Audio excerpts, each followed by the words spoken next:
Rússia está isolada, como disse Joe Biden, ou não, hein, professora? Olha, no momento, a gente vê que, à exceção, talvez, de Belarus e alguns países ali da Bacia do Mar Cáspio, e mais especificamente, de uma maneira mais forte, a China, a, a Rússia, ela não tem tido grandes apoios no cenário internacional.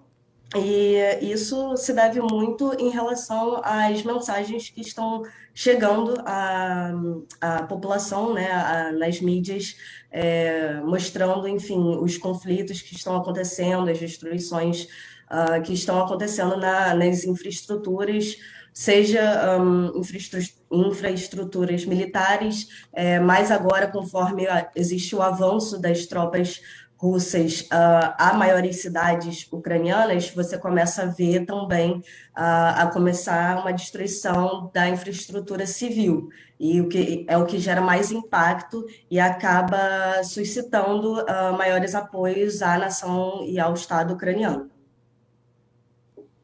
Essa movimentação da China, professora, a senhora atribui importância a ela ou é tudo muito sibilino, muito nuançado, que não é possível antever nenhuma interferência no processo de negociação?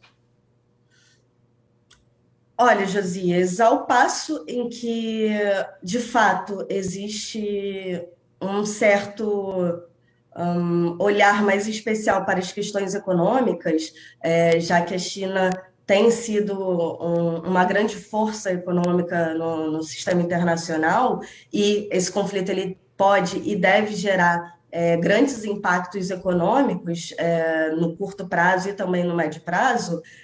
Existe um outro lado da moeda, que é o lado diplomático, o lado das questões de poder.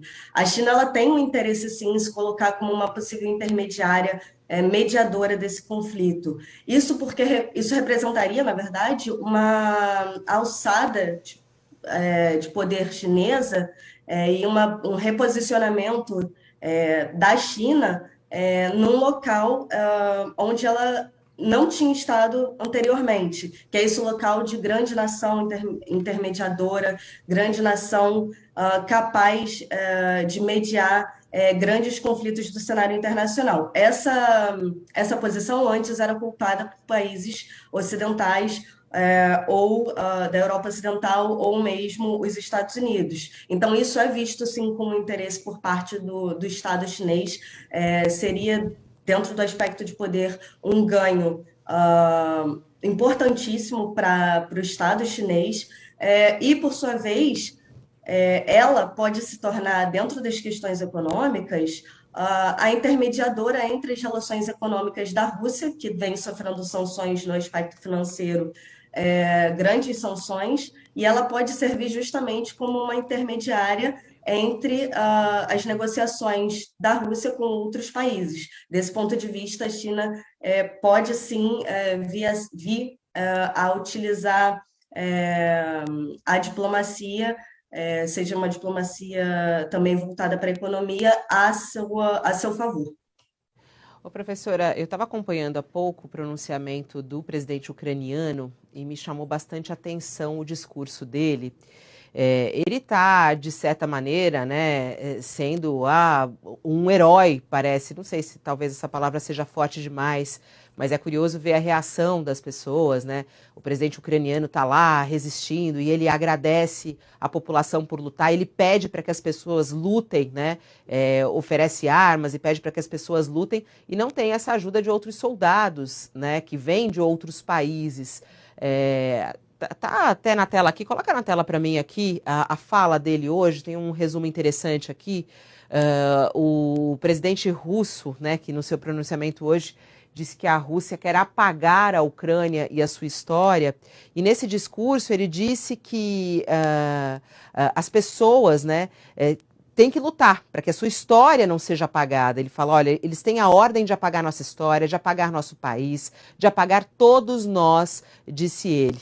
E pediu que os países não permaneçam neutros no conflito. Também fez um apelo aos judeus do mundo para que não permaneçam em silêncio. Ele pede, além dessa questão das sanções econômicas, ele pede a força das pessoas, o apoio das pessoas e, enquanto isso, agradece a luta do povo ucraniano. E disse que 6 mil soldados russos já morreram, não disse a quantidade de ucranianos que já foram mortos nesses combates, mas me chama a atenção como a Ucrânia tem resistido a isso. Queria uma análise sua a respeito disso.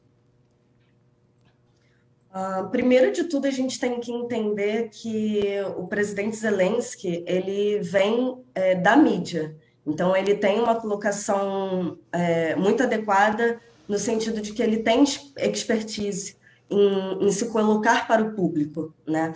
E dessa forma que ele se coloca, ele de fato consegue uma união da nação ucraniana em prol do objetivo que ele coloca como objetivo máximo de manutenção do Estado ucraniano. Então, o que a gente tem visto nos últimos dias é uma imensa reviravolta dentro da Ucrânia, que vinha, de certa forma, o povo ucraniano vinha, de certa forma, de fato, criticando até dezembro do ano passado Zelensky. Ele não tinha bons números dentro das pesquisas de aprovação e, de fato, desde que começou o conflito, desde que eles se intensificaram, né, as tensões ali nos meados de dezembro, isso teve uma reviravolta. Ele, de fato, consegue unir o povo ucraniano em prol desse objetivo que ele coloca. Por outro lado, também é importante a gente citar que essa fala dele instigando a população a pegar em armas deve ser vista com cuidado, porque essas populações civis, elas não têm experiência em conflitos, elas não deveriam estar se colocando nesse conflito, e, por mais que pareça heróico, ele deveria, enquanto estadista, também preservar as vidas dos seus civis, da nação ucraniana ao máximo. Então, nesse sentido, a gente precisa ver um pouquinho de cuidado, porque essa fala dele e essa entrega de logística militar para os civis se defenderem por si próprios acaba, de fato, gerando um aumento inevitável da morte das populações civis, o que, dentro do contexto humanitário, só acelera a crise, só gera mais dor e sofrimento para a própria população ucraniana também.